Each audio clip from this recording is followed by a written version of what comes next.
نحمده ونصلي على رسوله الكريم اما بعد فاعوذ بالله من الشيطان الرجيم بسم الله الرحمن الرحيم رب اشرح لي صدري ويسر لي امري واحلل عقدة من لساني يفقهوا قولي۔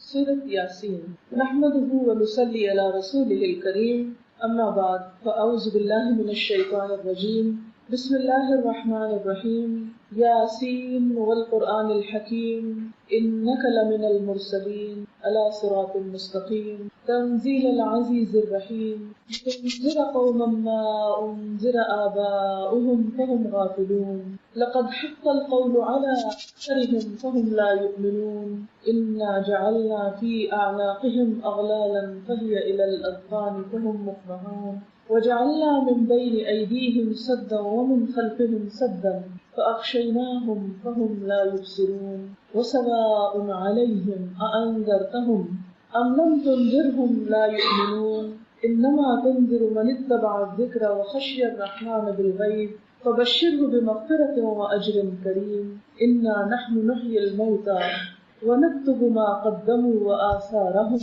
وكل شيء أحصيناه في إمام مبين۔ شروع کرتی ہوں اللہ کے نام سے جو بے انتہا مہربان نہایت رحم فرمانے والا ہے۔ یاسین، قسم ہے قرآن حکیم کی، تم یقیناً رسولوں میں سے ہو، سیدھے راستے پر ہو، اور یہ قرآن غالب اور رحم کرنے والی ہستی کا نازل کیا ہوا ہے تاکہ تم خبردار کرو ایک ایسی قوم کو جس کے باپ دادا خبردار نہ کیے گئے تھے اور اس وجہ سے وہ غفلت میں پڑے ہوئے ہیں۔ ان میں سے اکثر لوگ فیصلہ عذاب کے مستحق ہو چکے ہیں، اسی لیے وہ ایمان نہیں لاتے۔ ہم نے ان کی گردنوں میں توق ڈال دیے ہیں جن سے وہ تھوڑیوں تک جکڑے گئے ہیں، اس لیے وہ سر اٹھائے کھڑے ہیں۔ ہم نے ایک دیوار ان کے آگے کھڑی کر دی ہے اور ایک دیوار ان کے پیچھے، ہم نے انہیں ڈھانپ دیا ہے، اب انہیں کچھ نہیں سوچتا، ان کے لیے برابر ہے، ہاں تم انہیں خبردار کرو یا نہ کرو، وہ نہیں مانیں گے۔ تم تو اسی شخص کو خبردار کر سکتے ہو جو نصیحت کی پیروی کرے اور دن دن خدائے رحمان سے ڈرے، اسے مغفرت اور اجر کریم کی بشارت دے دو۔ ہم یقیناً ایک روز مردوں کو زندہ کرنے والے ہیں، جو کچھ کام انہوں نے کیے ہیں وہ سب ہم لکھتے جا رہے ہیں، اور جو کچھ آثار انہوں نے اپنے پیچھے چھوڑے ہیں وہ بھی ہم لکھ رہے ہیں۔ ہر چیز کو ہم نے ایک کھلی کتاب میں درج کر رکھا ہے۔ یہ سورۃ یاسین کا پہلا رکوع تھا جو میں نے آپ کے سامنے پڑھا، اور اس کا ترجمہ بھی آپ نے سنا۔ سورۃ یاسین شاید قرآن پاک کی وہ واحد سورت ہے جس کو ہم اپنی زندگی میں بہت زیادہ پڑھتے ہیں۔ سورۃ فاتحہ ایکسیپشنل کیس ہے، چونکہ وہ نمازوں میں پڑھتے ہیں اور اس کا پڑھنا لازم ہے، اس لیے اس کو تو زیادہ پڑھا ہی جاتا ہے، لیکن اس کے علاوہ عام روزمرہ زندگی میں ہم سورۃ یاسین کو بہت زیادہ اپنے مطالعے میں لاتے ہیں۔ سورۃ یاسین قرآن پاک کے اندر اپنے معنی کے اعتبار سے، اپنے سبجیکٹ کے اعتبار سے ایک بہت اہم مقام رکھتی ہے۔ اس کا نام یاسین حروف مقطعات پر مشتمل ہے، اور جیسا کہ آپ جانتے ہیں کہ یہ لکھے تو اکٹھے جاتے ہیں لیکن پڑھے الگ الگ جاتے ہیں۔ یا سین دو حروف کا مرکب ہے۔ بعض لوگوں نے اس کا معنی بتانے کی کوشش کی ہے، تو یا عربی میں اے کو کہتے ہیں، جیسے ہم کہتے ہیں یا اللہ، تو اس کا مطلب ہوتا ہے اے اللہ، تو یا کا مطلب ہے اے، اور سین کا مطلب ہے سید، سردار، اور اس سے مراد نبی صلی اللہ علیہ وسلم ہے۔ یا بعض لوگوں نے کہا کہ نہیں، اس سے مراد، سین سے مراد انسان ہے، اے انسان، یعنی اس صورت میں انسان کو مخاطب کیا گیا ہے۔ تو یاسین اے انسان والقرآن الحکیم، قسم ہے قرآن حکیم کی، قرآن کی قسم کھائی جا رہی ہے، اور صرف قرآن کی نہیں بلکہ قرآن کی صفت بھی ساتھ شامل ہے۔ کون سی صفت؟ کہ یہ ایک حکمت والی کتاب ہے، یعنی قرآن کے اندر جو مضامین آئے ہیں، جو باتیں کہی گئی ہیں، جو چیزیں بتائی گئی ہیں، ان میں سے ایک ایک چیز بہت حکمت سے بھری ہوئی ہے، بہت فائدے کی ہے، بہت عقل مندی کی باتیں ہیں، اور قرآن کے اندر پایا جانے والا یہ وزڈم اس بات کی گواہی دیتا ہے کہ یہ کتاب اللہ کی طرف سے ہے، اور محمد رسول اللہ صلی اللہ علیہ وسلم کے رسول ہونے پر ایک دلیل ہے۔ آپ جانتے ہیں کہ نبی صلی اللہ علیہ وسلم مکہ میں 40 سال تک رہے اور لوگوں کے ساتھ میل ملاقات رہی۔ اس 40 سال کے عرصے میں کبھی بھی آپ نے کوئی ایک بھی ایسی آیت یا ایسی بات زبان سے نہیں نکالی۔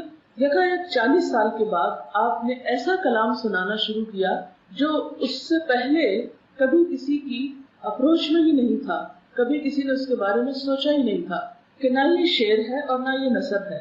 اگر آپ اس کو ایک پروز کہیں تو یہ پروز پہ پورا نہیں اترتا، اور اگر آپ اس کو شعر کہیں تو یہ پراپر جس طرح شعر ہوتے ہیں وہ بھی نہیں. تو لوگ اس بات پر حیران بھی تھے، پریشان بھی تھے کہ یہ کیا چیز ہے. لیکن دوسری طرف وہ حضور اکرم صلی اللہ علیہ وسلم کو نبی ماننے کے لیے بھی تیار نہ تھے. وہ یہ کہتے تھے کہ ایک شخص جو ہم ہی میں سے ہے، ہم کیسے مان لیں کہ ایک فرشتہ اس کے پاس آتا ہے اور وہ اللہ کا نبی ہو گیا ہے. اور اس میں کچھ ان کی انا بھی شامل تھی، تکبر بھی شامل تھا. ظاہر ہے کسی کو نبی ماننا اس کی بڑائی کو ماننا ہے، اور کسی دوسرے انسان کی بڑائی کو مان لینا یہ انسان کی اپنی شکست کو بعض اوقات تسلیم کرنے کے برابر ہوتا ہے. تو جو متکبر لوگ ہوتے ہیں، تکبر پسند کرنے والے، خود پسند لوگ، انا کے شکاری، وہ لوگ کبھی بھی کسی کے پاس خیر اور بھلائی کو تسلیم نہیں کرتے، اس کا اعتراف نہیں کرتے، اس کو مانتے نہیں. اور اس طرح بسا اوقات وہ ایک اچھی چیز سے، ایک اچھی خیر سے محروم بھی ہو جاتے ہیں. بہرحال جب لوگوں نے آپ کا انکار کیا تو اللہ تعالیٰ نے قرآن پاک کو گواہ بنایا کہ دیکھو یہ کتاب بتاتی ہے کہ یہ شخص ایک سچا رسول ہے، کیونکہ اس کتاب کے علاوہ اپنی عام روزمرہ زندگی میں جو گفتگو وہ کرتا ہے وہ بھی اس سے بالکل مختلف ہوتی.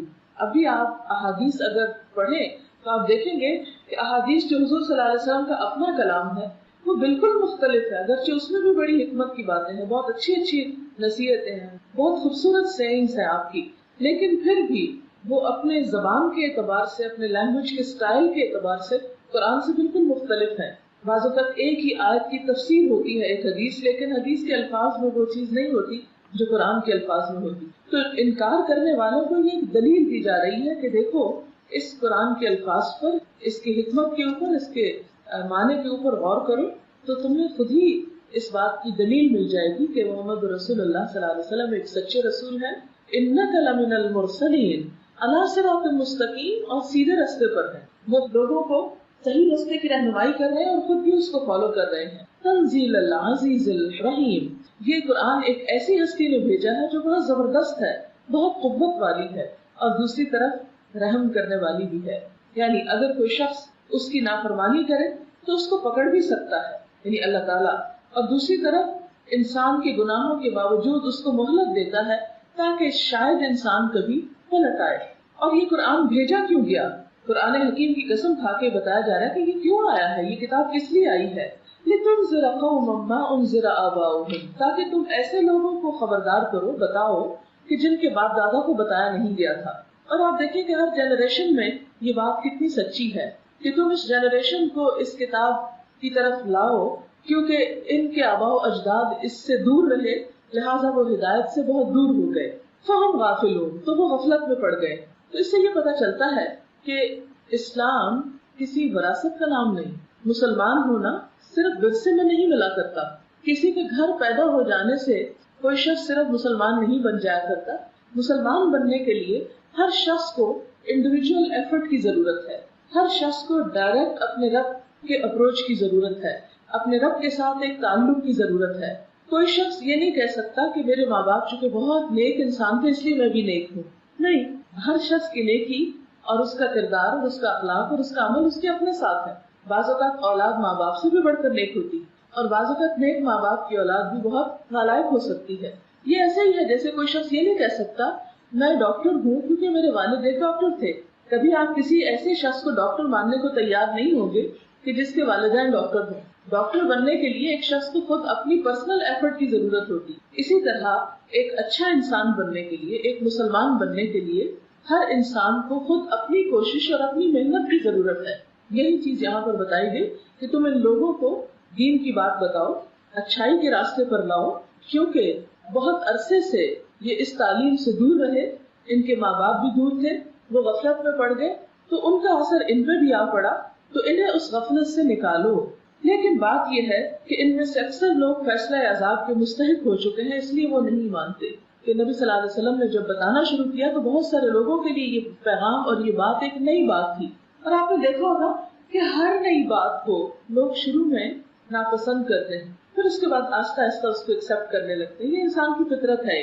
مثلاً آپ دیکھیں کہ ایک چھوٹے بچے کو ایک ماں پہلی دفعہ مرچوں والا سالن کھلاتی ہے تو وہ اس پر منہ بناتا ہے اور اس کو تھوک ڈالتا ہے اور اس کو نہیں کھانا چاہتا. لیکن تھوڑا تھوڑا چکھاتے چکھاتے ایک دن ایسا آتا ہے کہ اس کا مرچوں کے بغیر کھانے کا دل نہیں چاہتا. بالکل اسی طرح کوئی بھی نئی فوڈ جب ہم ٹرائی کرتے ہیں تو ہمیں تھوڑی سی اجنبی لگتی ہے. بعض اوقات اس کا ٹیسٹ، اس کی خوشبو اچھی نہیں لگتی. آپ نے زیتون کے بہت فائدے سنے ہوں گے. جو اولیو آئل ہوتا ہے وہ کولیسٹرول فری ہوتا ہے، لیکن اس کے باوجود چونکہ ہم لوگ یوز ٹو نہیں اس کو کھانے کے، تو اس میں پکی ہوئی چیز ہم شوق سے نہیں کھاتے یا کھا نہیں سکتے. لیکن جن علاقوں میں لوگ اسے کھاتے ہیں وہ دوسرا تیل استعمال نہیں کر سکتے. تو یہ ایک بالکل انسانی فطرت ہے کہ کوئی بھی نئی چیز انسان کے سامنے جب آتی ہے تو اسے بہت آسانی کے ساتھ وہ قبول نہیں کر سکتا. اس لیے اللہ تعالیٰ فرماتے ہیں کہ تم ان کو خبردار کرو. اور ان میں سے بہت سارے لوگ جو ہیں وہ اس پیغام کو نہیں بھی مانیں گے. اور اس کی ایک اور وجہ یہ ہوتی ہے کہ انسان کسی چیز کو کیوں نہیں مانتا. ایک وجہ تو یہ کہ نئی چیز ہے، اسے ایکسپٹ کرنے میں دیر لگ گئی. لیکن آپ دیکھیں گے کہ جن لوگوں کے دل کھلے ہوتے ہیں وہ نئی چیز کو بھی آہستہ آہستہ، جو براڈ مائنڈیڈ لوگ ہوتے ہیں، آہستہ آہستہ ایکسپٹ کر لیتے. اور جس کے ذہن میں وسعت ہوتی ہے اتنی جلدی اس کو ایکسپٹ کرتے. کچھ لوگ ایسے ہوتے ہیں کہ جن کو بات سمجھ میں بھی آ جاتی ہے لیکن اپنی تنگ نظری کی وجہ سے، اپنے دل کی گھٹن کی وجہ سے، اپنی کوتاہ نظری کی وجہ سے وہ اس کو ایکسپٹ نہیں کرتے. یہاں ایسے ہی لوگوں کی بات کی گئی کہ وہ اپنی دنیا میں جینا چاہتے ہیں، اپنی مرضی کے مطابق زندگی بسر کرنا چاہتے ہیں. اس لیے نبی اکرم صلی اللہ علیہ وسلم جو کچھ ان کو دے رہے ہیں وہ نہیں مانیں گے. انا جعلنا فی اعناقہم اغلالا، ہم نے ان کی گردنوں میں توق ڈال دیے. توق کہتے ہیں اس کڑے کو جو پرانے زمانے میں قیدیوں کی سزا کے لیے گردن میں جکڑ دیا جاتا تھا، جس کی وجہ سے وہ موو نہیں کر سکتے. اور آپ دیکھیں کہ اگر تھوڑی دیر کے لیے بھی آپ اگر گردن کو موو نہ کریں تو ایک بہت تکلیف دہ چیز ہو جاتی. فرمایا یہ سمبل ہے، توق ایک سمبل ہے گردن کو اکڑانے کا. اور گردن کو اکڑانا سمبل ہے کس کا؟ تکبر کا. فرمایا کہ ان کے تکبر کی وجہ سے یہ لوگ حق کو نہیں مانتے. تکبر کیا ہے؟ کہ میں زیادہ اچھا ہوں، میں زیادہ عقل مند ہوں، میں زیادہ جانتا ہوں، میں زیادہ بہتر ہوں. جیسے کہ شیطان کو اللہ تعالیٰ نے حکم دیا تھا کہ انسان کو سجدہ کرو. شیطان نے کیا کیا؟ کہا انا خیر منہ، میں اس سے بہتر ہوں. خلقتنی من نار وخلقتہ من طین، مجھے تو نے آگ سے پیدا کیا، اس کو مٹی سے پیدا کیا، میں زیادہ اچھا ہوں، میں اس کے آگے کیوں جھکوں.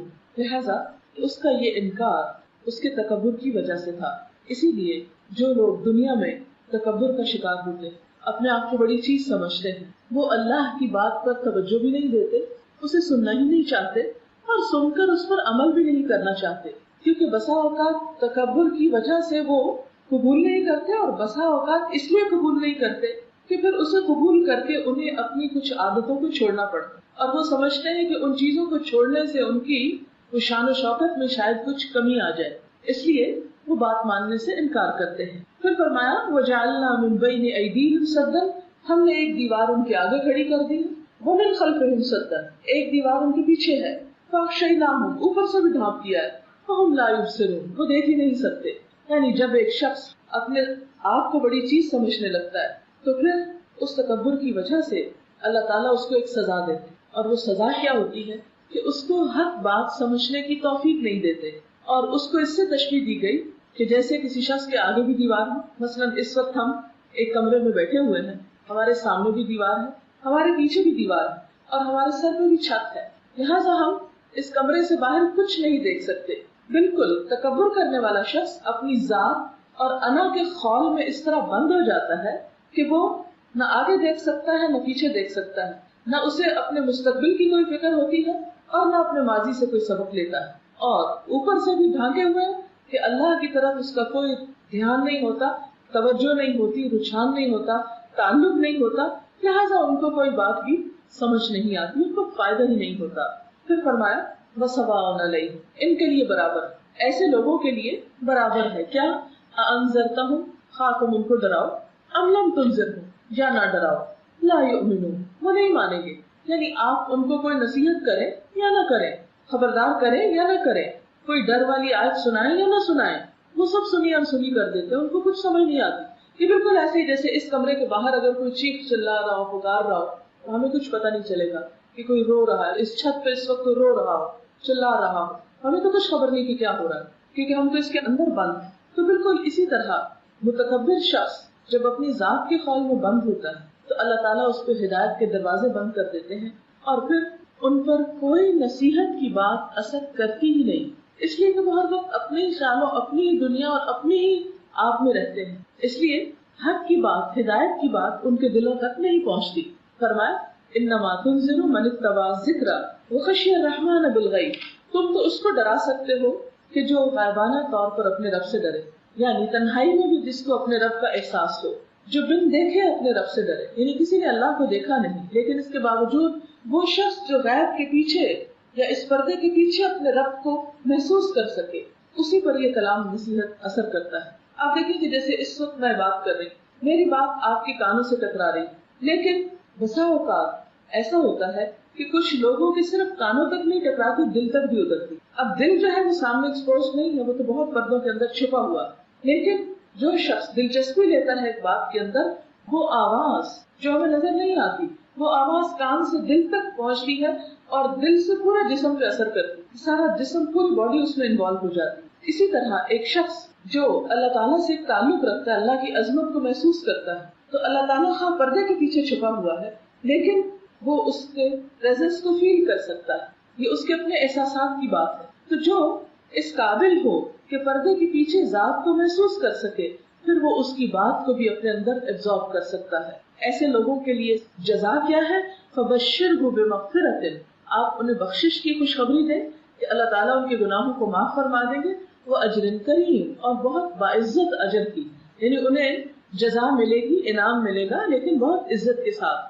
اِنَّا نَحْنُ نُحْيِي الْمَوْتَى، بے شک ہم زندہ کریں گے مردوں کو، وَنَكْتُبُ مَا قَدَّمُوا، اور ہم لکھ رہے ہیں جو وہ آگے بھیجتے ہیں، وَآثَارَهُمْ، اور ان کے آثار، وَكُلَّ شَيْءٍ أَحْصَيْنَاهُ فِي إِمَامٍ مُبِينٍ، اور ہر چیز کو ہم نے ایک کھلی کتاب میں لکھ رکھا ہے۔ یہاں پر انسان کو ایک بہت بڑی حقیقت کی طرف توجہ دلائی گئی، اور وہ حقیقت کیا ہے کہ اے انسان، اس بات کو کبھی نہ بھولنا کہ تجھے مرنے کے بعد پھر زندہ ہونا، سونے کے بعد پھر جاگنا، ایک بہت بڑی حقیقت ہے جس کا ہم ہر روز مشاہدہ کرتے ہیں، ہر روز ہم خود ایکسپیرینس کرتے ہیں کہ ہم دن کے کام کاج کے بعد تھک جاتے ہیں، پھر ہم سو جاتے ہیں۔ سونے کے بعد ہم سن نہیں سکتے، دیکھ نہیں سکتے، کچھ